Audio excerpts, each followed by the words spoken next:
Eu hoje queria refletir um pouco sobre a primeira leitura da missa de domingo passado, que foi o Domingo da Misericórdia. A primeira leitura vem de Atos dos Apóstolos, Atos 2, 42 a 47. E o texto diz o seguinte: os que haviam se convertido eram perseverantes em ouvir o ensinamento dos apóstolos, na comunhão fraterna, na fração do pão e nas orações. E todos estavam cheios de temor, por causa dos numerosos prodígios e sinais que os apóstolos realizavam. Todos os que abraçavam a fé viviam unidos e colocavam tudo em comum. Vou repetir. Todos os que abraçavam a fé viviam unidos e colocavam tudo em comum. Vendiam suas propriedades e seus bens e repartiam o dinheiro entre todos. Vou repetir.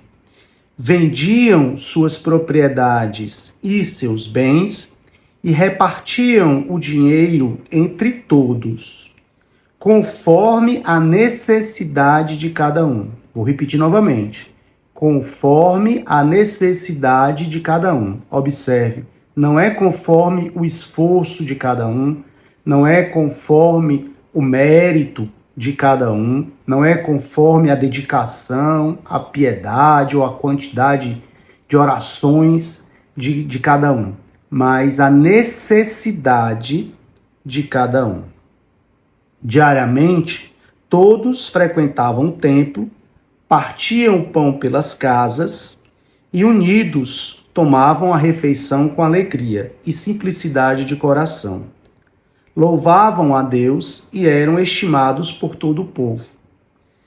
E cada dia o Senhor acrescentava ao seu número mais pessoas que seriam salvas. Palavras do Senhor, graças a Deus. E aí eu queria complementar com outro versículo de Atos dos Apóstolos, Atos 4, 32, que diz o seguinte: todos os que creram pensavam e sentiam do mesmo modo. Ninguém dizia que as coisas que possuía eram somente suas. Vou repetir. Ninguém dizia que as coisas que possuía era somente sua, mas todos repartiam uns com os outros tudo o que tinham. Vou repetir novamente esse trechinho.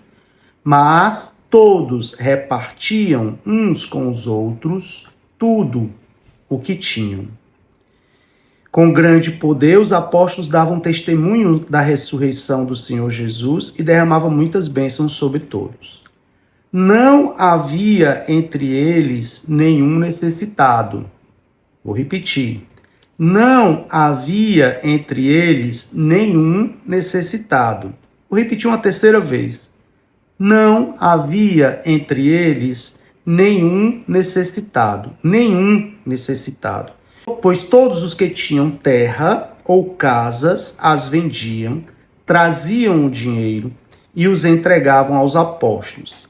E cada pessoa recebia uma parte, de acordo com a sua necessidade. De novo, os bens não eram para os apóstolos evangelizarem ou para os apóstolos utilizarem em seu próprio proveito, mas cada um, os apóstolos apenas iam dividir esses bens, ajudar na divisão desses bens.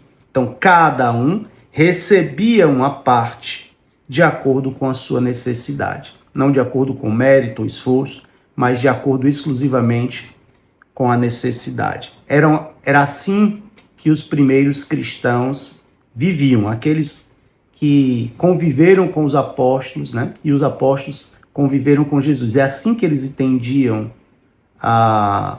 o cristianismo, Era assim que eles entendiam que deveriam viver, que aprenderam com o Mestre Jesus, e era assim que as primeiras comunidades viviam. O que eu me pergunto é como é que hoje nós, como cristãos, né, que deveríamos viver assim como a comunidade de Atos dos Apóstolos, podemos ser contra o Bolsa Família, por exemplo. Como é que um cristão pode dizer que é contra o Bolsa Família? Como é que um cristão pode dizer que é contra a política de cotas, né, que favorece uma pessoa que não tem condições financeiras de cursar uma faculdade numa universidade pública? Como é que alguém que é cristão pode ser contra políticas públicas que favorecem os necessitados, os mais pobres? Na verdade, a pergunta que deveríamos fazer é como é que existem necessitados entre nós se somos cristãos? Não era para existir. E aí ainda me vem alguns pastores e dizer, não, cristão, evangélico, não pode votar em partidos de esquerda. Como assim? Né? Se são os partidos de esquerda que defendem essas pautas aqui do cristianismo das primeiras comunidades, né? Do cristianismo mais puro, mais radical. Como não? Né? Como não defender a partilha? Como não defender a comunhão? Mas se hoje nós dizemos que todos os cristãos têm que viver assim, nós somos chamados de comunistas. Né? Somos chamados de comunistas. Eu fico aqui com essa reflexão, vendo quanto nós cristãos estamos diferentes dos primeiros cristãos. Né? Como o cristianismo que vivemos hoje é diferente do cristianismo dos primeiros cristãos. Como nós estamos distantes de Cristo, distantes do cristianismo. Né? Vivemos uma outra religião, outra coisa que não é o cristianismo. E aí ainda vem alguém para justificar e diz o seguinte, não, mas Paulo diz que aquele que não trabalha não deve comer.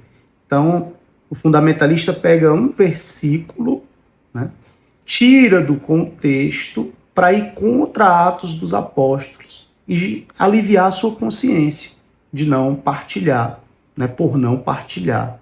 E aí eles, não, quem não trabalha não deve comer. Bom, mas ele retira do contexto essa frase de Paulo. Paulo não estava falando para todo mundo. Paulo estava falando para um grupo específico de pessoas que perturbavam a comunidade sem trabalhar, olhando para o céu e dizendo, olha, Jesus vem, Jesus está ali, Jesus está acolá, Jesus já chegou, Jesus chega amanhã, Jesus chega depois da manhã. Então é para essas pessoas que Paulo fala. Quem não trabalha, quem está aí só perturbando a comunidade, não deve comer. Não é uma regra geral, moral, universal para todos. Né? A regra moral universal que vale para todos é não existiam necessitados entre eles. Né? E eles partilhavam tudo em comum. Vendiam seus bens, colocavam aos pés dos apóstolos, da comunidade, e cada um pegava a parte necessária para o seu sustento, para a sua sobrevivência. Né? Cada um recebia segundo a sua necessidade, não segundo o seu mérito ou o seu esforço. Paz e bem, até a próxima.